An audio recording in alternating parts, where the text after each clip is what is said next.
friends, it's me Priya Hari Prasad. Once again, welcome back. Welcome to the world of economics.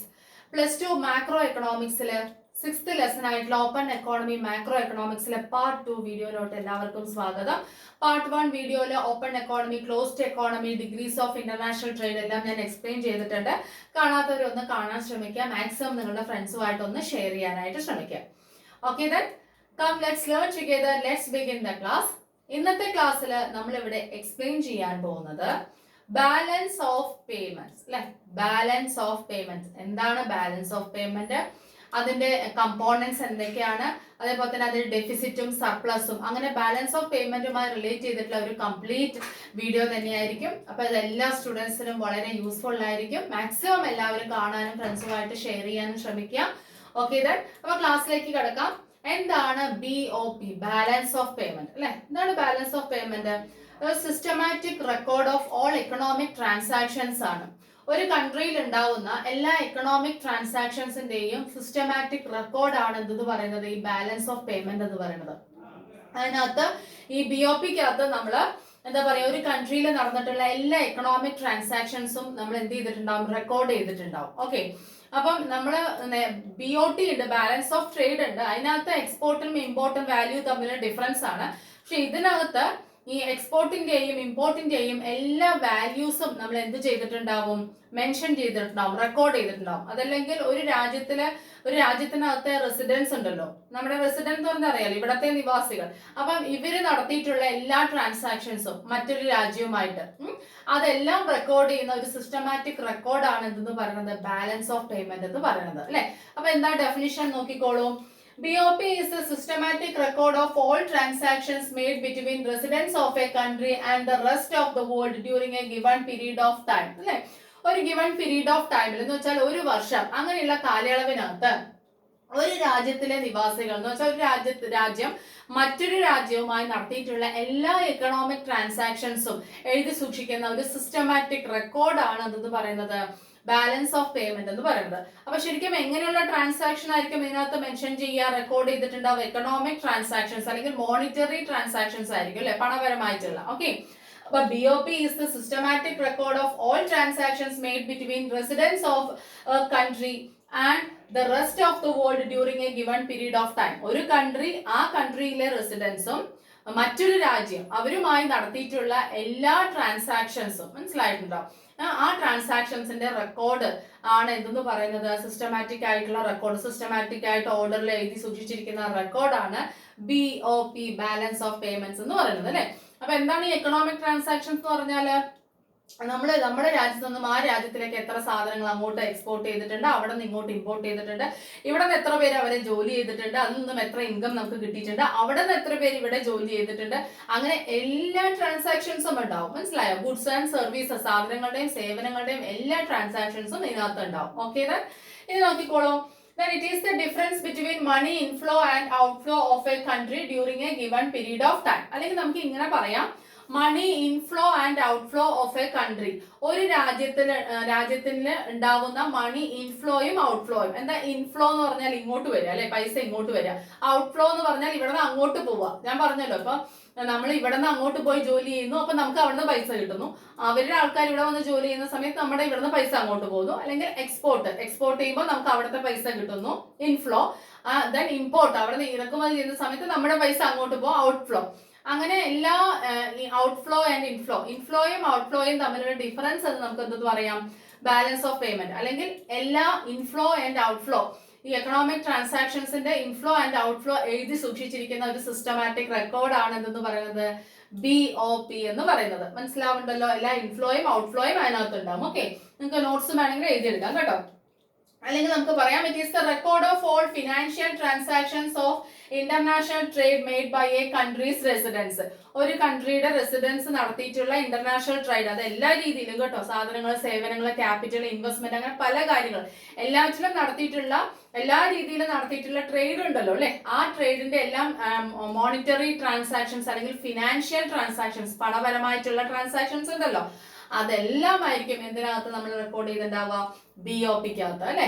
എന്താ പറയുന്നത്, it is the record of all financial transactions of international trade made by a country's residents അല്ലെ. ഒരു രാജ്യത്തിന്റെ residence നടത്തിയിട്ടുള്ള എല്ലാ financial ട്രാൻസാക്ഷൻസും ആരുമായിട്ട്, മറ്റൊരു രാജ്യവുമായിട്ട്, അത് രാജ്യത്തിനകത്തല്ല കേട്ടോ, മറ്റൊരു രാജ്യവുമായിട്ട് നടത്തിയിട്ടുള്ള എല്ലാ ഫിനാൻഷ്യൽ ട്രാൻസാക്ഷൻസിന്റെയും ഒരു റെക്കോർഡാണ് എഴുതി സൂക്ഷിക്കപ്പെടുന്ന ഒരു സിസ്റ്റമാറ്റിക് റെക്കോർഡാണ് എന്തെന്ന് പറയുന്നത്, ബാലൻസ് ഓഫ് പേയ്മെന്റ്സ് എന്ന് പറയുന്നത്. മനസ്സിലായല്ലോ. അപ്പൊ നിങ്ങൾ ഇനി റിപ്പീറ്റ് ചെയ്ത് ഡെഫിനിഷൻ കേൾക്കണം കേട്ടോ.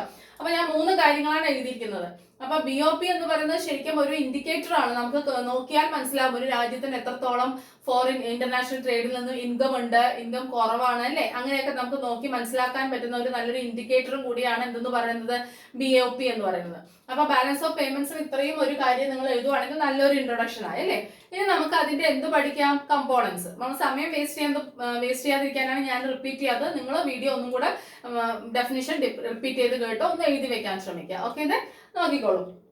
അപ്പൊ നമുക്കറിയാം കമ്പോണൻസ് ഓഫ് BOP അല്ലെ. BOP കമ്പോണൻസ് എന്തൊക്കെയാണ്, അതിനകത്ത് എന്തൊക്കെ കാര്യങ്ങളുണ്ട്, അല്ലെങ്കിൽ എലമെന്റ്സ് ഓഫ് BOP അല്ലെ. കമ്പോണൻസ് അല്ലെങ്കിൽ എലമെന്റ്സ് ഓഫ് BOP എന്തൊക്കെയാണെന്ന് നോക്കണം. 3 കാര്യങ്ങളാണുള്ളത്. Current account, capital account and official settlement account. Current account, capital account and official settlement account. ഈ 3 അടങ്ങുന്നതാണ് എന്തെന്ന് പറയുന്നത്, ബാലൻസ് ഓഫ് പേയ്മെന്റ് എന്ന് പറയുന്നത്. മനസ്സിലായോ, BOP. അപ്പൊ BOP കൺസിസ്റ്റ് ഓഫ് 3 അക്കൗണ്ട്സ് അല്ലെ. 3 അക്കൗണ്ട്സ് ഉണ്ട്. ഏതൊക്കെയാണ്, current account, then second one capital account and third one what is financial account എന്നും പറയും കേട്ടോ തേർഡ് വണ്ണിന്. അതുപോലെ ഒഫീഷ്യൽ സെറ്റിൽമെന്റ് അക്കൗണ്ട്. നിങ്ങളെ കയ്യിലിരിക്കുന്ന മെറ്റീരിയൽ എന്താണെന്ന് നോക്കണം. രണ്ടും ഒന്ന് തന്നെയാണ്, ഫിനാൻഷ്യൽ അക്കൗണ്ട് അല്ലെങ്കിൽ ഒഫീഷ്യൽ സെറ്റിൽമെന്റ് അക്കൗണ്ട്. അങ്ങനെ 3 അക്കൗണ്ട്സ് ആണ് ബാലൻസ് ഓഫ് പേയ്മെന്റിനുള്ളത്. അത് 3 അടങ്ങുന്നതാണ് ടോട്ടലി നമ്മൾ പറയുന്നത് എന്താണ്, we are calling it BOP. Got it. അപ്പൊ നമുക്ക് ഫസ്റ്റ് അക്കൗണ്ട് എന്താണെന്ന് നോക്കാം, കറന്റ് അക്കൗണ്ട്. ബാലൻസ് ഓഫ് പേയ്മെന്റിന്റെ കറന്റ് അക്കൗണ്ട് എന്താണെന്ന് നോക്കാം. It includes exports and import of goods and services that is visible and invisible. ഈ കറന്റ് അക്കൗണ്ടിനകത്ത് എന്തിന്റെ കണക്കുകളായിരിക്കും എഴുതി സൂക്ഷിച്ചിട്ടുണ്ടാവുക, എന്തായിരിക്കും അതിനകത്തുള്ള, it includes exports and imports of goods and services that is visible and invisible. Visible ആയിട്ടുള്ള ഗുഡ്സും അല്ലെങ്കിൽ invisible അല്ലെ. Visible പറഞ്ഞാൽ കാണാൻ കഴിയുന്ന ഗുഡ്സ്, ഇൻവിസിബിൾ പറഞ്ഞാൽ കാണാൻ കഴിയാത്ത എന്ന് വെച്ചാൽ സർവീസസ് ആണ് ഉദ്ദേശിക്കുന്നത്, സേവനങ്ങൾ കേട്ടോ. ടീച്ചർ, ഡോക്ടർ, ലോയർ, എഞ്ചിനീയേഴ്സ് അല്ലെ. അങ്ങനെ പലരും അങ്ങോട്ടും ഇങ്ങോട്ടും രാജ്യങ്ങൾ തമ്മിൽ കൈമാറുന്നില്ലേ. നമ്മൾ ഇവിടുത്തെ ഡോക്ടേഴ്സും ലോയേഴ്സും എഞ്ചിനീയേഴ്സും ഒക്കെ അവിടെ പോയി വർക്ക് ചെയ്യുന്നുണ്ട്, അതുപോലെ അവിടെ നിന്ന് ഇവിടെ വർക്ക് ചെയ്യുന്നുണ്ട് അല്ലെ. അപ്പൊ അതിന് സർവീസസ് നമുക്കത് കാണാൻ കഴിയില്ലല്ലോ, അതാണ് ഇൻവിസിബിൾ എന്ന് പറയുന്നത്. അപ്പൊ അങ്ങനെ visible and invisible goods and സർവീസസിന്റെ എക്സ്പോർട്ടും ഇമ്പോർട്ടും അതുമായി റിലേറ്റ് ചെയ്തിട്ടുള്ള എല്ലാ കണക്കുകളും എന്തിനകത്ത് ഉണ്ടാവും, കറന്റ് അക്കൗണ്ടിനകത്ത് ഉണ്ടാവും. മനസ്സിലാണല്ലോ.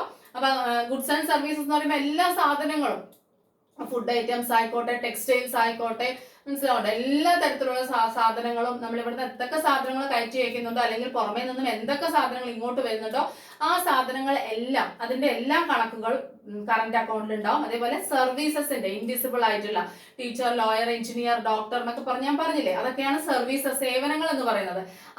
അതിന് എത്ര വരുമാനം ഇങ്ങോട്ട് കിട്ടിയിട്ടുണ്ട്, അങ്ങോട്ട് എത്ര പോയിട്ടുണ്ട്, അതിന്റെ എല്ലാം കണക്കുകൾ ഉണ്ടായിട്ടുണ്ടാവും. മനസ്സിലാവുണ്ടോ, അതാണ് current account. Then plus unilateral payments. എന്താണ് unilateral payments, transfer payments. First നമ്മൾ മാക്രോയുടെ ഫസ്റ്റ് ലെസൺസിലൊക്കെ ഞാൻ എക്സ്പ്ലെയിൻ ചെയ്തിട്ടുണ്ട്, അത് കാണാത്തവർ കാണണം. അതായത് ട്രാൻസ്ഫർ പേയ്മെന്റ്സ് എന്ന് വെച്ചാല് അതായത് വിത്തൗട്ട് എന്താ പറയുക, ഗിഫ്റ്റ് ആയിട്ടും സ്കോളർഷിപ്പ് ആയിട്ടും ഫ്രീ ആയിട്ടും ഓരോ അലവൻസസ് നമ്മൾ കൺട്രീസ് അങ്ങോട്ടും ഇങ്ങോട്ടും കൊടുക്കില്ലേ, അതാണ് ഈ ട്രാൻസ്ഫർ പേയ്മെന്റ്സ് എന്ന് പറയുന്നത്. വിത്തൗട്ട് എനി റെസിപ്രോസിറ്റി, തിരിച്ചൊന്നും കൊടുക്കാതെ ഫ്രീ ആയിട്ട് നമുക്ക് കിട്ടാം എന്തെങ്കിലും സ്കോളർഷിപ്പോ എന്തെങ്കിലും ഗിഫ്റ്റോ എന്തെങ്കിലും അലവൻസസോ സബ്സിഡിയോ അങ്ങനെയൊക്കെ ആയിട്ട് ഓരോന്നും കിട്ടില്ലേ, അതാണ് ഈ ട്രാൻസ്ഫർ പേയ്മെന്റ് എന്ന് പറയുന്നത്. അതും എന്തിനകത്തുണ്ട്, ഈ കറന്റ് അക്കൗണ്ടിനകത്തുണ്ട്. മനസ്സിലായല്ലോ. അതേപോലെ തന്നെ receives from assets like Stokes, അതായത് ഡിവിഡൻസ്, ഷെയർസ് ഒക്കെ ഉണ്ടാവുമല്ലോ, അതിൽ നിന്നും കിട്ടുന്ന വരുമാനവും, മറ്റുള്ള രാജ്യത്തിന്റെ ഡിവിഡൻഡ് വാങ്ങിക്കുമ്പോൾ വരുമാനം നമുക്ക് ഇവിടെ കിട്ടില്ലേ, അല്ലെങ്കിൽ നമ്മുടെ ഡിവിഡൻഡ് ഷെയറോ അവര് വാങ്ങിക്കുമ്പോൾ അവർക്ക് വരുമാനം കിട്ടില്ലേ, ഈ കണക്കുകളും എന്തിനകത്തുണ്ട്, കറന്റ് അക്കൗണ്ടിനകത്ത് ഉണ്ട്. മനസ്സിലായോ. അപ്പൊ കറന്റ് അക്കൗണ്ട് എന്ന് പറയുന്നത് എന്താണ്, ബാലൻസ് ഓഫ് പേയ്മെന്റില് ഒരു 2 രാജ്യങ്ങൾ തമ്മിൽ നടത്തുന്ന ഗുഡ്സ് ആൻഡ് സർവീസസിന്റെ ഫുൾ എക്സ്പോർട്സും ഇമ്പോർട്ട്സും ഉണ്ടാവും.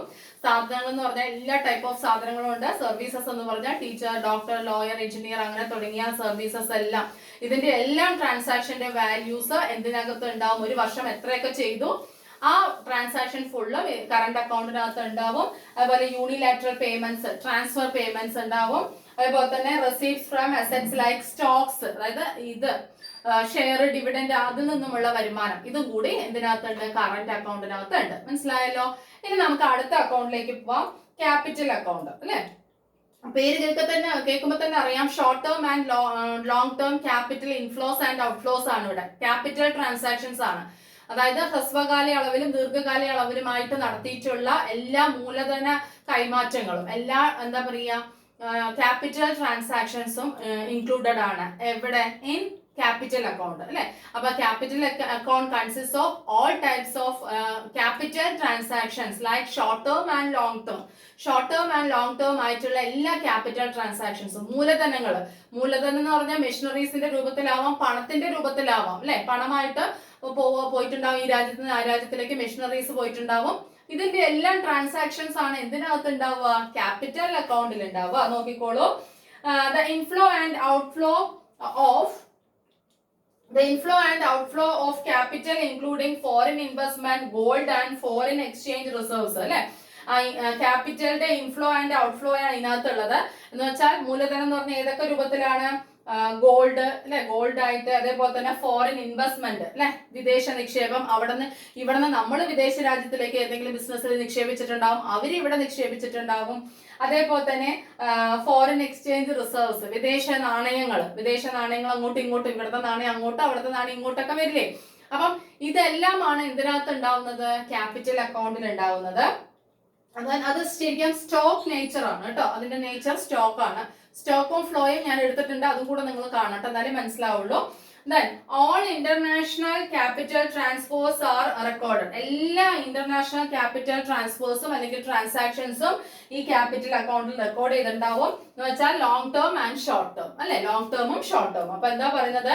The inflow and outflow of capital including foreign investment, gold and foreign exchange reserves, ഇതെല്ലാമാണ് ഇതിനകത്തുള്ളത്? ക്യാപിറ്റൽ അക്കൗണ്ടിൽ ഉള്ളത്. ശരിയാണോ? മനസ്സിലായോ? ഓക്കെ. അപ്പൊ സ്റ്റോക്ക് നേച്ചർ ആണ് എന്ന് വെച്ചാൽ എല്ലാ ടൈപ്പിലുള്ള ക്യാപിറ്റൽ ട്രാൻസാക്ഷൻസും short term and long term, all those are included in which account? Capital account. Got it? ഇനി അടുത്ത അക്കൗണ്ട് നോക്കിക്കോളാം, നമ്മുടെ final account. The financial account or official settlement account. The financial account or official settlement account. അതിനെ finance account എന്നും പേരുണ്ട് കേട്ടോ. മൂന്നാമത്തെ account. അതിനകത്ത് എന്താണെന്ന് നോക്കാം. International monetary flows related to investment in business, real estate, bonds and stocks, plus government-owned foreign investment, government-owned assets like foreign reserves, gold, STR and direct investment. എന്തൊക്കെയാണെന്ന് നോക്കിക്കോളൂ.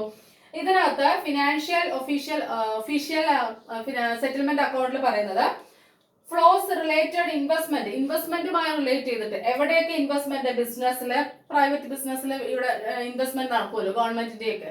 അവർ ഇൻവെസ്റ്റ് ചെയ്യും, നമ്മൾ ഇൻവെസ്റ്റ് ചെയ്യും. അത് റിയൽ എസ്റ്റേറ്റിലുള്ള ഇൻവെസ്റ്റ്മെന്റ്സ്, സ്ഥലങ്ങളിൽ invest ചെയ്യാറില്ല, അതാണ്. പിന്നെ ബോൺസ്, ഗവൺമെന്റിന്റെ ബോൺസ് അല്ലെങ്കിൽ സ്റ്റോക്സ്. അപ്പം ഇതിലെല്ലാം ഉള്ള ഇൻവെസ്റ്റ്മെന്റും അതിലുള്ള അതുമായി റിലേറ്റ് ചെയ്തിട്ടുള്ള കാര്യങ്ങളെല്ലാം ആയിരിക്കും ഇതിനകത്ത് ഉണ്ടാവുക, ഒഫീഷ്യൽ സെറ്റിൽമെന്റ് അക്കൗണ്ടിൽ ഉണ്ടാവുക.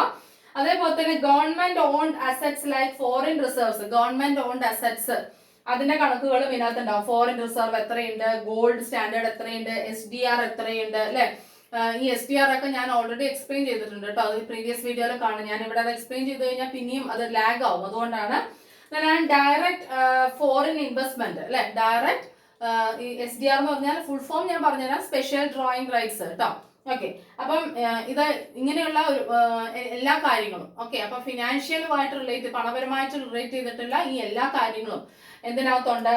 ഈ ഫിനാൻഷ്യൽ അക്കൗണ്ടിൽ അല്ലെങ്കിൽ ഒഫീഷ്യൽ സെറ്റിൽമെന്റ് അക്കൗണ്ടിലുണ്ട്. എന്തൊക്കെയാണ് പറഞ്ഞത്? Monetary flows related to investment in business, real estate, bonds, stocks etcetera. അതേപോലെ ഗവൺമെന്റ് ഓൺഡ് അസറ്റ്സ് ആയിട്ടുള്ള foreign reserves, gold, SDR and direct foreign investment. ഇതെല്ലാം ഡയറക്റ്റ് ഫോറിൻ ഇൻവെസ്റ്റ്മെന്റ്, ഇതെല്ലാം എന്തിനകത്താണ്? ഒഫീഷ്യൽ സെറ്റിൽമെന്റ് അക്കൗണ്ടിലാണ് ഉള്ളത്. മനസ്സിലായല്ലോ?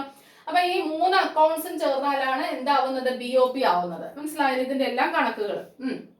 ഇനി നമുക്ക് ഒരു കാര്യം കൂടെ ഇതിനകത്ത് പറയാണ്ട്, BOPയുടെ ഡെഫിസിറ്റും സർപ്ലസും ബാലൻസ്ഡും ഉണ്ട്. എന്താണ് ബാലൻസ്ഡ് ആവുക?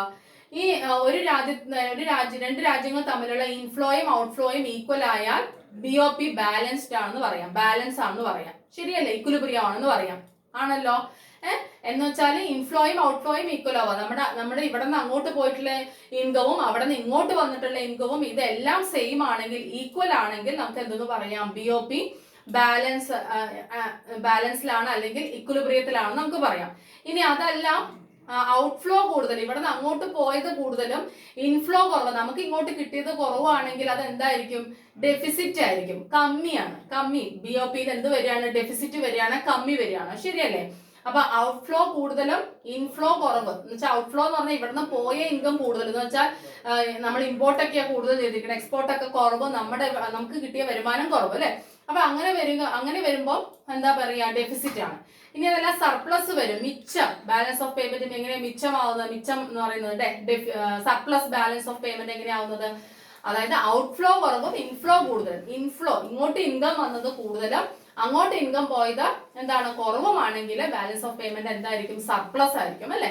സർപ്ലസ് ആവാൻ എന്താ ചെയ്യേണ്ടത്, ഇൻകം ഇങ്ങോട്ട് കൂടുതൽ വരാം, ഇൻഫ്ലോ കൂടുതലും ഔട്ട്ഫ്ലോ എന്തായിരിക്കണം, കുറവായിരിക്കണം. നമുക്ക് ഇവിടെ നിന്ന് അങ്ങോട്ട് പോയത് എന്തായിരിക്കണം, കുറവുമായിരിക്കണം. അപ്പോൾ നമുക്ക് മിച്ചം ബാലൻസ് കിട്ടില്ലേ, അപ്പൊ കൂടുതൽ വരുമാനം നമുക്ക് വന്നിട്ടുണ്ട്, ശരിയല്ലേ? അപ്പൊ ഈ ഇൻഫ്ലോയും ഔട്ട്ഫ്ലോയും ഈക്വൽ ആയാൽ ബാലൻസ് ഓഫ് പേയ്മെന്റ് ഇക്വിലിബ്രിയവും, ഇൻഫ്ലോ കൂടുതലും ഔട്ട്ഫ്ലോ കുറവായാൽ നമുക്കത് ഡെഫിസിറ്റും, ഔട്ട്ഫ്ലോ കൂടുതലും അല്ല, എന്താ ഞാൻ പറഞ്ഞത്, ഇൻഫ്ലോ കൂടുതലായാൽ നമുക്ക് സർപ്ലസ്, ഔട്ട്ഫ്ലോ എന്താ പറയാ കൂടുതലായാൽ നമുക്ക് എന്തായിരിക്കും വരിക, ഡെഫിസിറ്റും വരും. മനസ്സിലായല്ലോ? ഈ കാര്യം കൂടെ നിങ്ങളൊന്ന് എഴുതുവാണെങ്കിൽ ബാലൻസ് ഓഫ് പേയ്മെന്റിലെ ഒരു കംപ്ലീറ്റ് ടോപ്പിക്കായി. അപ്പൊ ക്ലാസ് കേട്ടുകൊണ്ട് തന്നെ ഞാൻ പറയുന്ന കാര്യങ്ങൾ എഴുതിയെടുക്കുക, 2-3 പ്രാവശ്യം ഒന്ന് റിപ്പീറ്റ് ചെയ്ത് കേട്ടാൽ നിങ്ങൾക്ക് നന്നായിട്ട് എഴുതാൻ പറ്റുമെന്ന് ഞാൻ വിശ്വസിക്കുന്നു. ഓക്കെ, അപ്പൊ വീണ്ടും അടുത്ത വീഡിയോയിലൂടെ കാണാം. മാക്സിമം എല്ലാവരും കാണാനും ഷെയർ ചെയ്യാനും എല്ലാം ശ്രമിക്കുക. Thanks a lot. Take care. Bye. +2 എക്കണോമിക്സിന് ഇതിന്റെ ബാക്കി പോർഷൻ നമുക്ക് അടുത്ത ക്ലാസ്സിലൂടെ എക്സ്പ്ലെയിൻ ചെയ്യാം, പാർട്ട് 3 വീഡിയോയിലൂടെ. ഓക്കെ.